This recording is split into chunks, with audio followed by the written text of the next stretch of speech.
చెప్పండి సార్, ఏం కావాలి? ఏమున్నాయి? ఏం కావాలి మీకు? ఇడ్లీ ఉందా?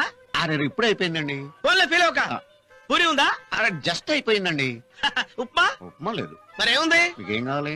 అరే పెసరట్టు ఉందా? పెసరట్లేదు. మినపట్టు? మినపట్లేదు. రవ్వట్టు? రవ్వట్లేదు. ఉల్లట్టు? ఉల్లట్లేదు. బొబ్బట్టు? లేదు సార్. చిక్లెట్టు? లేదు సార్. ఆమ్లెట్? లేదు సార్. మరి ఏముంది? ఏం కావాలి? మరి ఏముందో చెప్పచ్చు కదా. ఏం కావాలి అడగచ్చు కదండి. ఇదిగో ఏకలింగం, నువ్వు నాకు ఇవ్వాలనుకుంటే మీ హోటల్లో ఏమైనా ఉంటాయి. ఇదిగో డాక్టర్ గారు, మీకు కావాలనుకుంటే మా హోటల్లో ఏదైనా అడగచ్చు. బజ్జీ ఉందా? బజ్జీ లేదు. బోండా ఉందా? బోండా లేదు. చపాతి? అది మా హోటల్లో చెయ్యం. ఊతప్పం? అదంటే డోకు మాకు. మరి ఏముందయ్యా? మరి ఏం కావాలి సార్? అంటే ఏముందో చెప్పవా? అంటే మీకు ఏం కావాలో మీరు అడగరా? ఏముందో చెప్పవా? ఏం కావాలో మీరు అడగరా? లడ్డు ఉందా? లడ్డు లేదు. జిలేబీ ఉందా? జిలేబీ లేదండి. మరి మైసూర్ పాకు ఉందా? లేదు. గుడ్డు? లేదు. గాడిద గుడ్డు? లేదు. Elephant egg? లేదు. మరి ఏముందయ్యా? మీకు ఏం కావాలండి? కోడి? లేదు. పకోడి? లేదు సార్. మటను, ఫిష్, బొమ్మడాయలు, రొయ్యలు, చేపలు, పీతలు, నత్తలు, జిగిడీలు ఏమైనా ఉన్నాయా? ఏమీ లేవు సార్. మరి ఏమున్నాయి?